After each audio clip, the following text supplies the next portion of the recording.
ሰላም እንዲናችሁ የሸት ሚዲያ ቤተሰቦች ዛሬ ስለ አፍተር ፒል ወይም ጥንቃቄ የጎደለው ግንኙነት ከተፈጸመ በኋላ ሊወሰድ ስለሚችል የእርግዝና መከላከያ እንነጋገራለን። ምናልባት የወሊድ መከላከያ ክኒን ረስተው ሊሆን ይችላል ወይም ሌላ ምክንያቱ ምንም ይሁን ምን ስለ እርግዝና የሚጨነቁ ከሆነ አፍተር ፒል አማራጭ ሊሆን ይችላል። እንዴት እንደሚሰራ፣ ምን ያህል ውጤታማ እንደሆነ፣ ምን የጎንዮሽ ጉዳት እንደሚጠበቁ እንመለከታለን። መረጃውን እስከ መጨረሻው ድረስ ይከታተሉ፣ ምክንያቱም ይህ መረጃ እርሶን ወይም የሚያውቁትን ሰው ሊረዳ ይችላል። የመጀመሪያው አፍተር ፒል ምንድን ነው? አፍተር ፒል ሊቭኖሮገስትር ላይ የተመሰረተ የድንገተኛ የወሊድ መከላከያ ነው። ማለትም እንቁላል እንዳይወጣ በመከላከል ወይም በማዘግየት ነው የሚሰራው። ከፕላን ቢ ወይም ማይዌ ጋር ተመሳሳይ ናቸው። ጥንቃቄ የጎደለው ግንኙነት በኋላ እርግዝና ለመከላከል ታስቦ የተዘጋጀ ነው። ማወቅ ያሉብን ነጥቦች መቼ መወሰድ አለበት የሚለው ሲሆን በ72 ሰዓት ወይም በ3 ቀን ውስጥ ጥሩ ውጤት የሚያስገኝ ሲሆን ነገር ግን እስከ 5 ቀን ሊሰራ የሚችል ነው። በየትኛውም ፋርማሲ የሚገኝ ሲሆን የሐኪም ማዘዣ ያስፈልገው።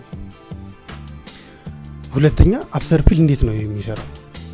ይህ እርግዝና መከላከያ ጽንስ ማስወረድ አያስከትልም፣ ነገር ግን የእንቁላል መለቀቅን ማዘግየት ወይም በማስቆም እርግዝናን ይከላከላል። ሳይንሱ ይህ ነው። አንደኛ እንቁላል ማዘግየት። ቀደም ሲል እንዳወራ ነው እንቁላል ገና ካልተለቀቀ አፍተር ፒል ሊያዘገየው ይችላል። ሁለተኛ የዳበረ እንቁላል ካለ አይጎዳውም።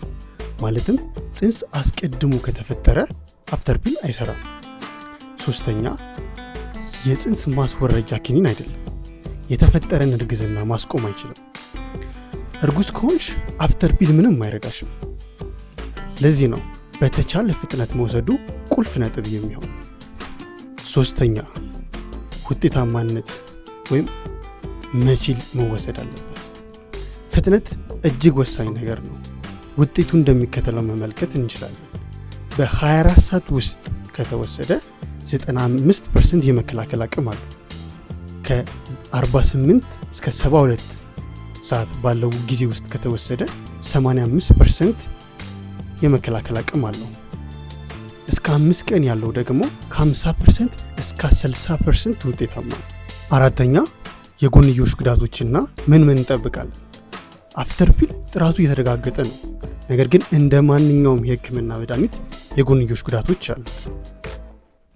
ለምሳሌ ማቅለሽለሽ፣ መደበኛ ያልሆነ ደም መፍሰስ ወይም ቀላል ወይም ከባድ የወር አበባ፣ የጡት መለስለስ፣ ድካም ወይም ማዞር እና ራስ ምታት ናቸው። እነዚህ ብዙውን ጊዜ በ1 ወይም 2 ቀን ውስጥ ይጠፋሉ።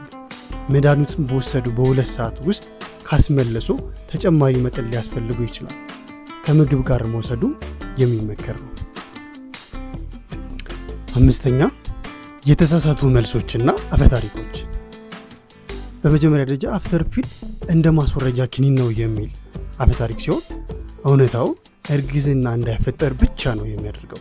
የተፈጠረን እርግዝና በፍጹም አያቋርጥም። ሁለተኛ እንደ መደበኛ የወሊድ መከላከያ መጠቀም ይችላሉ የሚል ሲሆን እውነታው ለድንገተኛ ጊዜ ብቻ የሚወሰድ ሲሆን እንደ ዕለታዊ የወሊድ መከላከያ ውጤታማ አይደለም። የመጨረሻው ለመካንነት ያጋልጣል የሚል ሲሆን እውነታው የረዥም ጊዜ ጉዳት የለውም፣ ወደ መደበኛው የመራባት ደረጃ ይመለሳል። ጥያቄ ካሉ የፋርማሲ ባለሙያውን ያናግሩ። እሺ፣ ለዛሬ ስለ አፍተር ፒል ያዝነው መረጃ ይህን ይመስላል። ማስታወስ ያለብሽ ነገር አፍተር ፒል መደበኛ የወሊድ መከላከያ አይደለም፣ ለድንገተኛ ጊዜ ብቻ የሚወሰድ ነው። ለዛሬ የያዝነው ይህን ነበር። ሰላም።